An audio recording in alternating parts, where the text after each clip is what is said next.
Օրտալամետերը ժողովուրդ ջան։ Ալիկ աղբեր ասում էր մի բան կասեմ, ալիկ աղբերները շատ օրտի, մի բան չէր ասել, շատ բան ասել մեզ։ Ուրեմն խոսքը թերևս ավելի շատ վերաբերվում էր երևի ճիշտ կլեր, եթե լիդերսկի ժամանակ խոսար լիդերների հետ ընդհանրապես, բայց իմ ներքին համոզմունքն է, որ ստեղ նստած ամեն մեկ էլ ամեն մարդ է լիդեր է։ Պրոստը ձեր ժամանակ գա, բոլորը ձեր ծառայությունը գտնեք, ոմանք ծառայում են, ոմանք նեղ կրուգով են ծառայում, իսկ իրանք էլ չգիտեն, որ ծառայել է շատ մարդկանց։ Ասած նայա, որ բոլոր դեպքերում հուսամ դու քեզ կտեսնես եւ կտեսնես լավ կողմից։ Եթե մեկն էլ ինչ որ բաներ կտենա իր մեջ, որտեղ ես սովոր եմ խոսալ բոլոր տեսանկյունների մասին, դա ուրեմն Աստծո շնորհք եւ ողորմությունը մեր դառնալու, սթափելու, զարթնելու եւ ապաշխարելու։ Շատ բարի։ Վերնագիրը հետևյալն է. երեսպաշտություն թե քրիստոնեական կարգ ու կանոն։ Ուրեմն մի անգամից ուզում եմ բացել Մարկոս ավետարան 11-րդ գլուխ 15-րդ խոսքից։ Եվ եկան Երուսաղեմ, եւ Հիսուսը տաճարը մտավ եւ սկսեց դուրս հանել տաճարումը ծախողներին եւ առնողներին, եւ ստակ փոխողների սեղանները եւ աղավնի ծախողների աթոռները կործանեց, եւ չէր թողում, որ մեկը միանոտ անցկացնե տաճարի միջով։ Եվ սովորեցնում էր եւ ասում նրանց. գրված չէ, թե իմ տունը աղոթքի տուն պիտի կոչվի ամեն ազգերի համար, իսկ դուք ավազակների բույն արիք դրան։ Եվ չէր թողում, որ մեկը միանոտ անցկացնե տաճարի միջով, եւ սովորեցնում էր եւ ասում նրանց. գրված չէ, թե իմ տունը աղոթքի տուն պիտի կոչվի ամեն ազգերի համար, իսկ դուք ավազակների բույն արիք դրան։ Եվ դպիրները եւ քահանապետները լսեցին եւ ուզում էին, թե ինչպես կորցնեն նրան, որտեղ վախենում են նրանից, որովհետեւ բոլոր ժողովուրդը նրա վարդապետության վրա զարմացել էին։ Ժողովուրդ ջան, ով կարա իրան իրավունք վերապահել, մտնի տաճարը, պես մեր ասենք, չգիտեմ, Նավակուբշեսկի եւ այդ սեղանները մոմի շուռ տա։ Այդ այն դեպքում, երբ որ այս ազգը մարդիկ ընդունում են դա, ով կարա իրան իրավունք վերապահի, որպես թե տերը եւ տիրակալը տաճարի գործի այդ տաճարի մեջ։ Կա տես մարդ ստեղ։ Չեմ կարծում։ Այդ այն դեպքում, երբ որ այդ ամեն արարողությունը ինչ որ կատարվում էր այն ժամանակ, ընդունում էին բոլոր մարդիկ։ Եվ չկար մեկը, որ ասեր ժողովուրդ, էս ինչ է կարող, որովհետև շատ նորմալ էր իրանց համար։ Նախ ասեմ, դա ամենամարդաշատ տեղն էր։ Դա Կայլասի քաղաքի ցենտրն էր ենթադրաբար, եւ այնտեղ էլ առևտուրը եռում էր։ Ամեն առևտրական ամեն ինչ անում էր, որ հնարավորինս մոտ տաճարին իր սեղանն իր դախլը ունենար։ Ուզում եմ ասել գեղարվեստական պատկերացրեք, տենակ ինչ էր կատարվում այնտեղ։ Որտեղ բոլորը գալիս են տաճար, աշխարհի տարբեր ծայրերից, եւ ամեն առևտրականի համար կարեւոր էր մի մետր մոտ լինել տաճարին։ Դա Կայլասի այդ քաղաքի ցենտրն էր։ Շատ մարդիկ, որ առևտրական չէին, դուրս էին գալիս երեկոյան, այնտեղ այդ ցենտրում դե համռինեք, դե որտեղ ռինիկն է մեծ, այնտեղ տարբեր, չգիտեմ, միգուցե խաղեր եւ այլն, մարդիկ դուրս էին գալիս հաղորդակցվելու այլոց հետ, շփվելու, նորություններ եւ այլն, ժամանցի վայր էր ոմանց համար։ Մի հատ ֆրանկ տենանք ինչ կա, հա, այս բանով։ Ու ասեմ ոչ միայն հրաները, նաեւ օտարազգի առևտրականները, որովհետեւ Երուսաղեմը համարվում է աշխարհի խաշմերուկ է, ժամանակ մանավանդ առևտրի խաշմերուկն էր։ Բոլոր օտարազգիները գալիս են Երուսաղեմով։ Իրանց առևտուրն այնտեղ էին անում։ Նրանք էլ իրանց հերթին, որքան թույլատրվում էր իրանց, այնքան ուզում էին տաճարին ավելի մոտ իրանց տոշկեն հայ իրանց տեղ ունենային։ Դե բնականաբար օտարազգիներին շատ մոտ չէր թույլատրվում։ Հիմա ուզում եմ տեսնենք որոշ հрьяաների վիճակը, որ քահանապետների դեպքում ծանոթ էին ճարել, որ իրանց թույլ են տվել ներս մտնեն, բակ։ Ոմանք էլ կարողացեին տաճարի մեջ առևտուր անելը։ Եվ սա թույլտվություն էր։ Եվ իրանք ամեն բան կարում են անեն եւ բոլորին հարմար էր սա, գիտես։ Այդ մարդիկ, որ ֆինանսապես անապահով էին, նրանք գարան եւ նոխազի փոխարեն երկու տատրակ կամ աղավնի էին առնում եւ զոհանում, ընծաբերում։ Շատ հարմար էր ամեն բան տեղում, ռուսերեն ասած նիաթխադի ատկասը։ Ամեն բան շատ հարմար էր բոլորին բավականացնում էր այդ ամեն իրավիճակը։ Եվ մարդիկ շատ ուրախ էին։ Այս Հիսուսի վարմունքի վրա շատերը թերևս գայթակղվեցին, որովհետև Տերը շարժեց իրանց կոմֆորտը։ Ոմանք էլ նույնիսկ թերևս շատ անհարգալից խոսքեր շռալեցին Հիսուսի հասցեին, փսփսալով մեկը մյուսի ականջին։ Որտեղ չլսված բաներով էս մեկը, որ եկել խառնում է շուռ տվեց սեղանը, այդ մարդը փող էր տվել դրա համար, եւ ասма չէր թողում, որ անգամ մի հատ անոթ ներս մտնի։ Եվ այս մարդկանց համար շոկ ապրեցի, լսով է։ Ինչ այրանից ներկայացնում։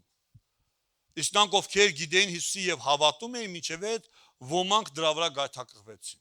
Հիսուսի արածիվա, որտեղ իրաց կոմֆորտն էլ շարժվեցավ։ Բայց միջև այն պահը, երբ Տերը խոսեց եւ ասավ գրված է։ Իրեւ ալի կախպես շնորհակալություն լավ հարթակ պատրաստեցի իր խոսքի համար։ Եվ Տերն ասավ գրված է, որ սա պետքա լինի աղոթքի տուն, իսկ դուք ավազակների որջը կարել, բույն է կարել։ Գրված է, եւ ժողովուրդը շատերը հասկացան եւ չէին կարող խոսային, ոչ մի բան չէին կարող ասեին։ Գրված է, որտեղ սա ինչ պետքա լինի եւ ինչի համար պետքա ծառայի։ Բայց այդտեղ քահանապետները, դպիրները իրանք պարտված էին զգում։ Ինչու են պարտված զգում, որովհետեւ դա իրանք որոշման եւ իրանք թույլտվության արդյունքն էր։ Իրանք էին տենց որոշել, իրանք էին թույլ տվել, որ ժողովուրդը գային եւ տեղ առևտուր անեն։ Մարդիկ իրանք հենց չէին կարող գալ եւ առևտուր անելու։ Որովհետեւ այդ ամենը բխում էր իրանք լոգիկայի շրջանակների մեջ եւ ամեն բան հարմարեցված էր ժողովրդի սրտի ցանկության համաձայն։ Կարծես միտքս ասեմ, լոգիկայի շրջանակներում համաձայն ժողովրդի սրտի ցանկության։ Իրանք այս որոշումը կայացրել են, վատ բան են որոշել։ Ժողովրդի սրտի ուզածներ սա է հենց։ Ինչի՞ չէ։ Մանավանդ որ կենտրոնը բոլորը թող գան։ Բայց միայն թե սա Աստծո կարգու կանոնից չէր բխում։ Երբեմն գիտես, կարիք է լինում, որ ուղղակի խոնարհաբար ընդունել Տիրոջ կարգն ու կանոնը, իսկ հարցերի ընթացքում, հարցերի պատասխանները ընթացքում կստանանք։ Գիտեք, եթե ասելու լինենք, որ կա արդյոք մեկի մեջ ստեղ, որ իր սրտում կուրք կա։ Համոզված եմ բոլորս էլ կասենք, իհարկե ոչ, ո՞նց կարող կուրք լինի։ Իսկ եթե ասենք աղավնիների տեսքով, հենց ուղղակի տես միամիտ, քնքուշ, արարած, տես թրջուր աղավնիի տեսքով միգուցե գտնենք նմանատիպ կուրքեր մեր մեջ։ Իմես չեմ հրահրում, որ կուրքեր ման գանք մեր մեջ, բայց ուզում եմ քննենք մեր ապրած կյանքը Աստծո կարգ կանոնից է բխում, թե երեսպաշտությունից, որի մասին քիչ հետո կիմանանք։ Տա Աստված, որ ոչ ոք եւ ոչ մի սրտի մեջ առևտուր չլինի աշխարհի եւ մեղքի հետ։ Որովհետեւ մի ժամանակ ես ու դու մեր սիրտը նվիրել ենք Հիսուսին։ Տենցա թե տեն չէ, ժողովուրդ ջան։ Այսօր այդ սիրտ տաճարին Տեր ունի, որի անունը Հիսուս Քրիստոս է։ Եթե նվիրել ես։ Եվ ես ու դու այսօր ոչ մի իրավունք չունենք, ոչ բարոյական եւ ոչ մի կերպ այդ սիրտ տաճարը օգտագործելու մեր մեղսալից եւ էգոից բխող շահերի համար։ Այսինքն կատարել իր կամքը։ Եթե ես նվիրել եմ Հիսուսին, դա պատկանում է Հիսուսին։ Ես իրավունք չունեմ, դու իրավունք չունես իր կամքը կատարելու, աշխարհի հետ առևտուր անելու իր մեջ։ Այդ տաճարը տրված է Հիսուսին։ Այն տաճարը աղոթքի համար էր։ Բայց մարդիկ առևտուր են անում եւ ավազակների որ սարքին։ Տեն ասում է այսօր դու դրա իրավունքը չունես։ Գիտես, եթե Աստծո աչքերով նայենք մեր սիրտ տաճարի մեջ, արդյոք այնտեղ ամեն բան մաքուր է եւ հարդար։ Ես այսօր ուզում եմ, որ մի հատ ես ու իրար հետ գնանք տեղ, մեր սիրտ տաճարի մեջ նայենք։ Աստծո աչքերով եւ իրար լույսի ներքո, արդյոք այնտեղ ամեն բան մաքուր է, թե դեռ առևտուր կա աշխարհի հետ։ Եթե առևտուր կա աշխարհի հետ, Տերն ասում է ավազակների բույն է, դա ոչ թե Տիրոջ բնակվելու տեղը։ Սակայն Տերն ասում է, որ Աստված անձեռագործ տաճարներում է բնակվում, որը որ դուք եք։ Քրիստոնեական կարգն ու կանոնը պահանջում է, որ այդ սիրտ տաճարի մեջ ոչ միայն այնտեղ լինի մաքուր եւ հարդարված Հիսուսի համար, այլ նաեւ դրսի կողմից լինի։ Այդ տաճարի կողմը մաքուր, նաեւ բակում առևտուր չլինի։ Որը մեր ապրած հետագիծը։ Միտքս հասկանում եք ինչ եմ ասում, ժողովուրդ ջան, թե չէ։ Նորից փորձեմ ասեմ։ Քրիստոնեական կարգ ու կանոնը պահանջում է, որ այդ տաճարի մեջ, սիրտ տաճարի մեջ միայն այնտեղ չլինի մաքուր, այնտեղ էլ լինի մաքուր, իր բակում էլ, իր դուրսն էլ։ Դա այդ բակը իմ ու քո ապրած հետագիծն է։ Այն է մեր խոսելը, այն է մեր գործելը, մեր մտածելը։ Փորձեմ բացատրել, որ ավելի լավ հասկանանք։ Սուբգիկն ասում է, որ Բերանը խոսում է սրտի ավելցուկից, տենց է, թե տենց չի։ Հիմա տես, պրոստը որ հասկանաք, ես թվում է մի քիչ դժվար եմ խոսում։ Եթե իմ սրտիս գահին նստած է Հիսուս թագավորը, եւ այնտեղ իր թագավորությունը, իր թագավորական կարգ ու կանոնն է, իմ բերանը կխոսի միայն օրհնություն։ Շուտերից հլածը կլինի շնորհքով եւ աղով համենված։ Եթե այնտեղ թագավորը Հիսուսն է իմ սրտիս մեջ, ասինքն քրիստոնեական կարգ ու կանոնը պահանջում է ոչ միայն ներսից լինի մաքուր, այլ նաեւ դրսից։ Ոչ միայն տաճարի մեջ առևտության, այլ նաեւ տաճարի բակում։ Նույնը կարող ենք ասենք գործերի առումով, ինչի մենակ խոսքով։ Մարդը գիտես կարա իր մտքի մեջ, այն ներքնաշխարհում,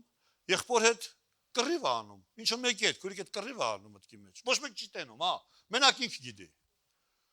Մարդը պատժում է իր մտքի մեջ ինչո մի անձնավորությանը, ինչո մի վարքի կամ աստծի կամ չարացի համար։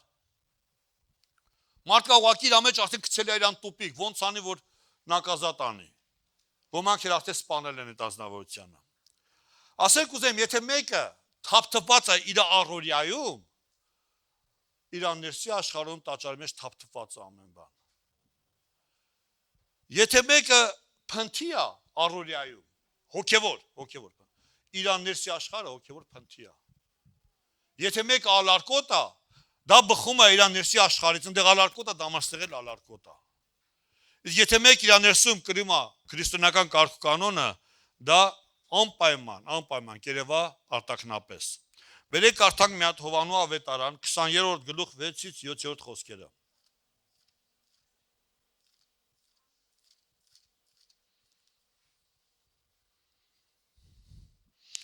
Սա այն ժամանակն է, երբ որ Հիսուսը դրված էր գերեզման եւ երկու աշակերտները վազելով գալիս են գերեզմանոց, որտեղ Մարիամ ասել է, որ Տերը հարություն է առել։ Սիմոն Պետրոսն էլ հասավ, որ նրա հետևից գալիս էր եւ մտավ գերեզմանը։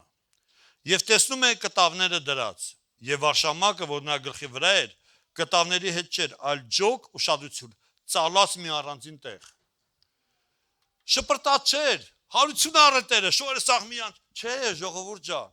Եկա մտան գերեզմանը ինչ տեսան, կտավը ակուրատի մի տեղ դասավորած, վարշամակը ծալած ակուրատի մի տեղ։ Մենք սենց Աստծու ենք պաշտում։ Եվ շատ կարևոր է, որ այդ քրիստոնեական կարգ ու կանոնից բխված մեր ներսը լինի պարյադակ։ Եվ դա շատ կարևոր է, որ ուշադրություն դարձնենք մեր ներսում, կա արդյոք առևտուր աշխարհի հետ թե ոչ։ Նույնիսկ եթե դա վերաբերում է զոհաբերությանը, ասենց ասած միամիտ են աղավնիների, որ աշխարհից ես գնել։ Ասում եմ, արի այսօր ես ու դու մի հատ հայաց գցենք եւ համոզվենք այդ տաճարի մեջ, արդյոք այնտեղ աղոթքի եւ աստվածպաշտությունն ամենակ։ Աղոթքից ու աստվածպաշտությունից զատ ինչ կա, այնտեղ արի մի հատ նայենք եւ համոզենք, որ ուրիշ ոչինչ չկա։ Միայն աղոթք կա, փառաբանություն, երկրպագություն եւ աստվածպաշտություն։ Ինչի համար է սիրտ տաճարը նախատեսված է։ Հա բերնայինք։ Եթե մեկն է մի բան կգտնի, ասե որ ինչ որ գտնես, այդ ամենը խանգարելու է քեզ աստվածապաշտության համար։ Եթե շատ անգամ գիտես, ինքներս որոշումներ են կայացնում, քահանաների օրինակից եմ ասում, որպեսզի կարգահարմար լինի ժողովրդին ծառայելու համար։ Եվ այդ շատ անգամ այդ որոշումները մեզի են ծառասարքում։ Մենք կարող ենք որոշումներ անել, որ ավելի հարմար լինի։ Ես ողջունում եմ, երբ որ որոշումներ ա լինում, որ ինչ-ինչ բաներ ենք դնում, սահմաններ, որ ավելի շատ ծառայես ժողովրդին, ավելի լավ ծառայես, ավելի լայն ծառայես, սա ողջունում եմ։ Ես չեմ ողջունում են որոշումները, որոնք հետո քեզ կախմամեջ են գցում, դառնում ես դու այդ քո որոշման գերին։ Չգիտեմ, քանիսին է հասկանալի, սա թե քանիսին չհասկանալի, բոլոր դեպքերում փորձեմ սենց ասեմ, լավ։ Մենք իր ասորտում մի հատ կուրք հա տեսնում, որի գերին է ինքը, պարտված է դրանից, միշտ պարտվում է։ 3 որոշում կարա կայացնի։ Փորձեմ բացատրեմ, սենց միգուցե ավելի մատչելի խոսեմ։ Մենք գալիս ենք Աստծո տուն, բայց դրանուն ինքը չի ասում կուրք։ Հասկանալով այդ բառի ողջ իմաստը եւ դրանից ելած հետևանքները, դրան ինչ ասես ասում, հա, բայց չի ընդունում, որ դա կուրքա, որ դրա գերին է ինքը։ Երբ որ մատը դնում ես այդ մազոլին, հերթով սաղի վրա մի բան կգտնի։ Բայց հիմա հարց եմ տալի, այդ որ գտավ, այդ որ ասավ, այդ իրան ազատեց իր այդ կախվածությունից։ Ին վրա գտար, հա, ճիշտ ես ասում։ Դու ազատվեցիր դրանից։ Սա մեկ, որ ինքը չի ընդունում եւ չի անվանում նենց ոնց որ կա, այլ ընդհակառակ ուրիշների վրա մանագալի, որ իրանց էլի չասի հավասարացնի իրան։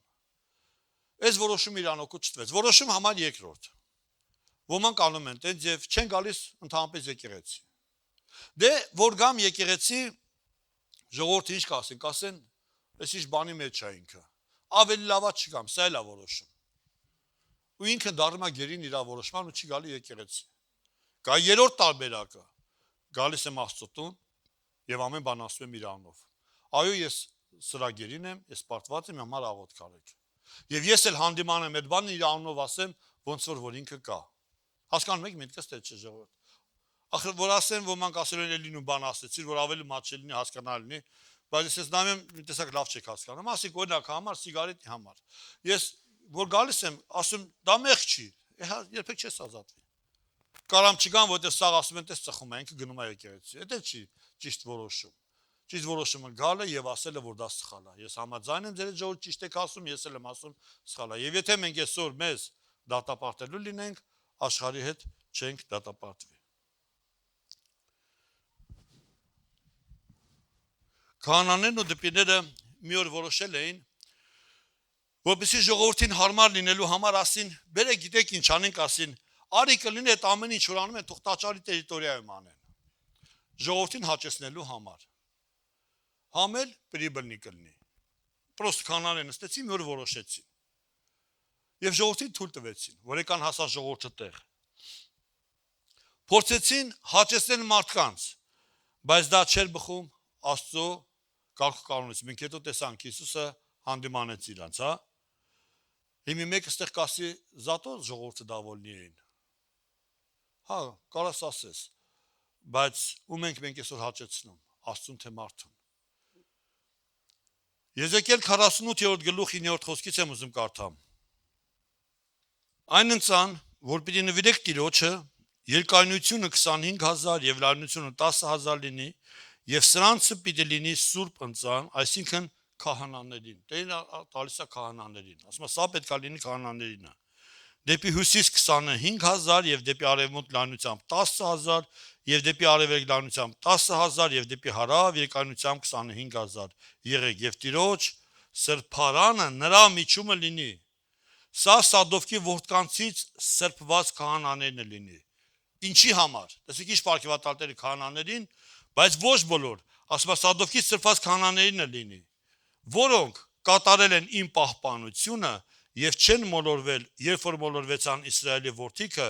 ինչպես որ Ղեֆտացիքը մոլորվեցան։ Եվ նրանց պիտի լինի մեկ ընծան երկրի նվեր եւ այլն։ Տերն ասում է, այս պարգևները, այս տերիտորիան, այս ամենը լինի այս ինչ քահանաներն է, որովհետեւ նրանք չմոլորվեցին, ինչպես ողջ ժողովուրդը մոլորվեցավ եւ նաեւ Ղեֆտացիները։ Այսինքն եղել է մի ժամանակ, որ ամբողջ ժողովուրդը մոլորվել էր, թողել են Աստծո ճանապարհները, Աստծո կարգ-կանոնները թողել էին։ Լավ սա միտեղ հասկանում եմ, չեմ հասկանում Ղեֆտացիների բռնածները։ Ուզում ասեմ, Ղեֆտացիները դուք ուր էիք գնում ժողովրդի հետևից։ Միգուցե երեսպաշտություն են անում մարդկանց, ես չգիտեմ։ Ժողովուրդը պաշտում էին այն աստվածներին, որոնց պաշտում են օտարազգի մարդիկ։ Նմանակել էին իրանց։ Այսօր շատերը ժողովուրդ ջան կարան գան Տիրոջ տուն, բայց ճանաչելով ճշմարտությունը կուրքեր ունենան իրանց սրտում այնպիսի կուրքեր, որոնց պաշտում են Աստծուն չճանաչող մարդիկ։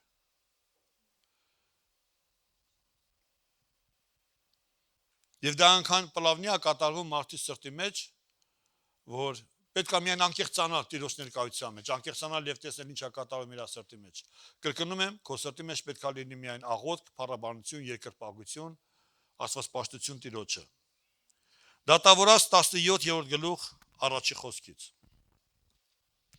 Բերեք, եթե կլինի ավելավես երևի պատմեմ, հա։ Ուրեմն այնտեղ ինչի մասին է խոսում, որ մի կին 1200 արծաթ էր հավաքել եւ իր որդին գողանում է Միքի անունով, եւ այդ կինը անիծում է։ Հետո որդին գալիս ասում է՝ «Մամ, ես եմ վերցրել, էլի»։ Ասում է՝ «Լավ, թող օրտնանք լինի քեզ համար»։ Մի խոսքով այդ արծաթից 200-ը վերցնում են եւ սարքում են կուրքեր եւ մի քան իրատունը լցնում է աստվածներով, կուրքերով։ Եվ այդ ժամանակ Հուդա երկրից մի հատ երիտասարդ ղեֆտացի գնում է պանդխտանալու եւ մի քիչ այդ ամոտով անցնելուց մի քիչ բռնում է այդ ղեֆտացուն, ասում է՝ «Արի կլինի դու ինձ եղի քահանա։ Ես քեզ կտամ այսքան 10 արծաթ ամեն տարի, քո հագները, քո շորերը, ամեն բան կտամ, դու ինձ եղի քահանա»։ Եվ այս ղեֆտացին մտնում է Միքայի մոտ, արդեն աշխատանքի թույլ տվեք սենց ասեմ, որպես քահանա եւ ծառայում է Միքային նաեւ այդ բոլոր կուրքերի հետ միասին, կուրքերով հանդերձ։ Ղեֆտացի, ես իմ շեշտադրություն դնում եմ ղեֆտացիների վրա։ Եթե քեզ տեսնում ես որպես ղեֆտացի, ուզում եմ որ ականջները լան բացես ուշադիր լինես լսած խոսքի վրա, մարդիկ ղեֆտացիների ինչերի մեջով են անցել։ Այդ ժամանակ 18-րդ գլխում կարդում ենք, որ Դանի ցեղը, քանի որ իրանց բաժինը չէր հասել, իրանք նեղված էր իրանց համար, գնում են մի ուրիշ երկիր, կողի տերիտորիաները, որ գրավեն, 600 զինվոր գալիս են հասնում Միքայի տան մոտ։ Որպեսզի պատմությունից կարճ կապեմ, իրանք վերցնում են այդ բոլոր կուրքերը, այդ Միքայի տան, եւ այդ պատանուն էլ ասում են, քեզ ավելի լավ չի դու գաս մի ամբողջ ժողովրդի քահանա լինես, քան թե մի հոգու։ Եվ ասում է պատանին ուրախացած հետերը գնաց։ Կուրքերով հանդերձ։ Ուզում եմ ցույց տամ, որ դա ժամանակներ էր, որ ժողովուրդը թողել էին Աստծո ճանապարհները, ժողովուրդը մոռացել են Աստծո կարգ ու կանոնը, Աստվածային, ժողովուրդը մոռացել էր Աստծո խոսքը, եւ ղեֆտացիներն էլ բացառություն չէին։ Ես ուզում եմ սա տեսնենք սրա մեջ։ Եվ նաեւ շատ որոշ քահանաներ։ Եվ այսպես մոլորվել են եւ իրանց սրտի ետևից էին գնում բոլորը, այդ թվում նաեւ ղեֆտացիները։ Նրանք սկսել են իրանց ծառայությունը ժողովրդին կուրքերի առումով, ժողովուրդ ջան, ղեֆտացիները սկսել են ժողովրդին ծառայել կուրքերի առումով։ Ասել է թե, ասում է, ում ուզում ես պաշտի, ոնց ուզում ես պաշտի։ Ղեֆտացի եմ, ես քեզ այդ հարցում կօգնեմ, կնպաստեմ, ոնց որ պետքա կծառայեմ քեզ։ Որ ասում ծառայեմ քո համար, դու ասա։ Այս իրավիճակներ Իսրայելում։ Եվ այսպես ղեֆտացիները նույնպես մոլորվեցին։ Գնալով ժողովրդի թելադրած պաշտամունքով ժողովրդի, չնայած նրան, որ իրանք դրված էին Աստծո տան կարգ ու կանոնը պահպանելու համար։ Դե ժողովրդի սիրտը չէին կոտրելու, ով չէին ասելու չէ։ Այստեղ կարևորը փրկվողներն են, շատ անգամ մենք լսել ենք, մարդիկ են փրկվողները, ոչ թե Աստված։ Եվ սենց կասեր ամեն մոլորված ղեֆտացի եւ քահանա, արդարացնելու համար իր բռնած դիրքը, հա։ Բայց ուզում եմ ասեմ, ոչ բոլոր քահանաներն էին, որ մոլորվել են ժողովրդի հետևից եւ երեսպաշտություն էին անում ժողովրդին եւ ուզում էին հաճեցնել ժողովրդի սիրտը, ոչ բոլորը։ Կային քահանաներ, որ իրանք բռնել էին Տիրոջ կանոնները, Տիրոջ խոսքը ամուր բռնել էին եւ նիշագունազատ է, որ ասում է։ Եզեկիել 44-ի 10-րդ գլխից, 10-րդ գլխի 44-ի 10-ից 12-ը։ Այլ եւ ղեֆտացիքն էլ, որոնք հեռացան ինձանից, Իսրայելի ինձ դեմ արած մոլորությունով բոլորվելով եւ իրանց կուրքերին հետևելով, խոսքը ղեֆտացիների մասին է, գիտես, կուրքերին հետևելով պիտի իրանց անօրենությունները կրեն։ Եվ սպասավորներ պիտի լինեն իմ սրբարանում տան դռներին որոշված եւ տանը ծառայողներ, նրանք պետք է մորթեն ողջակեզը եւ զոհը ժողովրդի համար եւ նրանք պետք է կանգնեն նրանց առաջին, նրանց ծառայելու համար, որտեւ նրանց ծառայություն արին իրանց կուրքերի առաջին եւ Իսրայելի տան համար անօրենություն գատակություն եղան, դրա համար ձերքս բարձրացրին նրանց վրա, ասում է Տեր Եհովան, որ կրեն իրենց անօրենությունները։ Ասել է թե ժողովուրդը, ղեֆտացիները իրանց մոլորության պատճառով Տերն ասում է իրանք իրանց անօրենության պատիժը պետք է կրեն։ Ժողովուրդ ջան, այսօր քուրս աղբերից ես դու կայնած ենք որոշումների առաջ։ Մեր կյանքում ենք որոշումներ պետք է անենք։ Հաճեցնենք մարդուն, թե հաճեցնենք Աստծուն։ Եվ մի համարը 4 թագավորած 23-ը, որ ավելի շատ բարձ հասկանալի լինի, 4 թագավորած 23-րդ գլխում է գրված դա։ Կարդալու եմ 5-րդ խոսքը, այնուհետև 7-ից 9։ Եվ դադարեցրեց այն քուրմերին, դուք տեսնեք հեսա քահանաների դերը։ Եվ դադարեցրեց այն քուրմերին, որոնց դրել էին Հուդայի թագավորները, եւ որ խունկ էին ծխում Հուդայի քաղաքներում եւ Երուսաղեմի շուրջի բարձրավանդակների վրա։ Եվ որ խունկ էին ծխում Բահաղին, Արեգակին ու Լուսնին եւ Աստեղաներին եւ երկնքի բոլոր զորքերին։ Այնուհետև 7-ից 9 եւ քանդեց իքացողների տները, որ Տիրոջ տան մեջ են։ Ուշադիր եք լսում։ Նույն բանն ենք լսում ենք իրար հետ։ Եվ քանդեց իքացողների տները, որ Տիրոջ տան մեջ են։ Ուր որ կանայք Աստարոթի համար վրաներ էին գործում։ Եվ տարավ բոլոր քահանաներին Հուդայի քաղաքներիցը եւ պղծեց այն բարձրավանդակները, ուր որ քահանաները խունկ են ծխում Գաբայից մինչև Բերսաբե, եւ քանդեց դռների բարձրավանդակները, որ քաղաքի իշխան Հեսուի դրան մուտքի մոտ են, որ քաղաքի դրան առաջին կողմին է։ Միայն թե բարձրավանդակների քահանաները Երուսաղեմում եղող Տիրոջ սեղանի վրա չէին վերգնում, բայց բաղաժներն ուտում էին իրանց եղբայրների մեջ։ Բաղաժներն ուտում են, դուք գիտեք չէ՞ բաղաժը դա ինչ խորհուրդ էր։ Զատիկի ժամանակ։ Իրանք այս պրազնիկները մասնակցում են եւ տեն ասել էր թող բաղարջ ուտեն եւ այլն, այնտեղ բաների տակ մնան եւ որ հարցնեն սերունդը պատմեն, որ ինչի համար է այս ամենը, իրանք գիտեն բաղարջի խորհուրդը ինչ է, որ Եհովան ազատել էր իրանց գերությունից, իրանք ուտում էին դա, ամեն բան գիտեին, բայց սեղաններին քահանական մոտ չեն գալի, որտեղ բարձրավանդակների վրա խունկ են ծխում Արեգակի եւ Լուսնի եւ այլն։ Այսինքն իրավիճակը ապրել Իսրայել ժողովուրդը, անցել են ժողովուրդը եւ շատ քահանաներ եւ շատ ղեֆտացիներ նպաստել է սան, իրանք էլ են մոլորվել, որպեսզի մարդը հաճո լինեն։ Եվ իրանք էլ մոլորվել են իրանց սրտով եւ Տերն ասում է իրանք իրանց անօնության պատիժը պետք է ուտեն։ Բայց փառք Աստծո ոչ բոլոր քահանաներն են ցես մոլորվել եւ շեղվել։ Ժողովուրդ ջան, մենք պետք է կամ հաճեցնենք Աստծուն, կամ պետք է հաճեցնենք մարդկանց։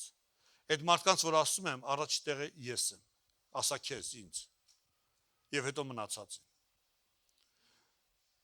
Մենք այսօր կամ պետք է հաճեցնենք Աստծուն, բայց մեր սիրտը շատ անգամ այնքան շատ սահուն, ճկուն կերպով մեզ տանում է հաճեցնելու, եթե ոչ ինձ, գոնե թե իմ բարեկամին։ Դա իմ բարեկամն է, տարբեր է մնացածից։ Մյուսի համար իր հարևանն է։ Մեկի համար միգուցե իր տնային խմբակի անդամն է։ Մյուսի համար ասում են իմ երեխեն է, տարբեր է մնացած երեխից։ Բայց մնացած երեխեն իր համար են երեխա։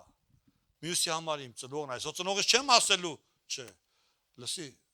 ով ուզում է լինի, Տիրոջ տան կարգ կանոնը պետք է պահես։ Եվ ճիշտ այնպես, ինչպես Տերն է հաճենում։ Այս ժամանակ կլինես արդեն հաճեցրած Տիրոջը եւ ոչ թե մարդկանց։ Մարդիկ շատ լավ է, իհարկե, մեր հարազատներն, բոլորն են մեր հարազատները։ Մենք բոլորս քույր եղբայրներ ենք, բայց կուզեմ, որ մեզանից ամեն մեկը նախանձավոր լինի Աստծո տան համար։ Կուզեմ, որ քեզ տեսնեմ, երբ որ տեսնեմ նախանձավոր ես Աստծո տան համար, իմ սիրտը կուրախանա։ Բայց եթե ես այսօր իմ որոշման մեջ ինձի հաճեցնեմ կամ ուրիշ մեկին, կամ մանավանդ որ այդ որոշման գերին դառնամ ես, քավ լիցի։ Բայց սա պատմություն է, որ եղել է եւ մենք տեսնում ենք, ես շատ համաներ կարդացի, որ տեսնեք, որ իրոք ղեֆտացիները ոնց են մոլորվել, քահանաները ոնց են մոլորվել եւ գնացել են իրանց սրտի ճանապարհներից, պաշտելու այն մարդկանց նման, ովքեր Աստծուն չեն ճանաչել, օտար աստվածների։ Բայց մի ժամանակ դրանք Աստծո ժողովուրդ են։ Դրանք օգտվում են բաղարջից, դրանք զատիկից էին օգտվում, տարեստարի ամեն ժամանակ գիտեն Եհովայի մասին, ինչի որ չեն իմանում, բայց սրտով պաշտում են մեկ ուրիշին։ Եվ պատական չէ, որ Տերն ասում այս ժողովուրդը իր սրտով ինձանից հեռացել է արշրտիկներով է ինձի պաշտում։ Ասում արի այսօր ես ու դու այդ սիրտ տաճարի մեջ Աստծո կարգ կանոնը թող լինի։ Եվ դերսում եւ դրսում։ Մեր ապրած հետագծի մեջ ամեն ժամանակ մանավանդ որ այդ սրտի Տերը այլևս դու չես վաղուց։ Եվ պետքա չձգտեսել ինչ որ մեկը Տիրանան տվել ես Հիսուսի վստահիր եւ ինքը Տերը մեզ կառաջնորդի։ Աստուն հաճեցնելու միայն մի եղանակ է, միայն մի ճանապարհ։ Ես կարող ես գրել, ոնց որ բանաձևը իմ այսօրվա քարոզից ֆորմուլան, ասենց ասեմ։ Աստուն հաճեցնելու միայն մի ճանապարհ եւ միայն մի եղանակ կա։ Ով ասում Աստուն հաճեցնել, հարազատներ ջան, ուզում ենք։ Մնալ իր կամքի մեջ, կարող ես գրել եւ գործել համաձայն իր խոսքի, որը քրիստոնեական կարգ կանոնը։ Մնալ Տիրոջ կամքի մեջ եւ գործել համաձայն իր խոսքի, սա հենց քրիստոնեական կարգ կանոնն է։ Դուրս եկար Տիրոջ կամքից, իր խոսքի համաձայն չգործեցիր, արդեն կարգ կանոնը խախտվելու է։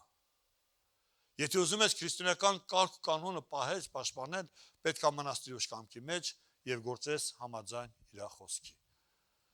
Այսքանը, ոտքի կանգնեք, աղոթքով գանք Տիրոջ առաջ։ Արի ասենք, Տեր օգնիր հայաց գցելու եւ նայելու իմ սրտի մեջ։ Արի այս աղոթքի ժամանակ ես ու դու մենք մի հատ անկեղծանանք եւ նայենք մեր սրտի մեջ։ Արդյոք ընդ միայն փառաբանությունը, երկրպագությունն է։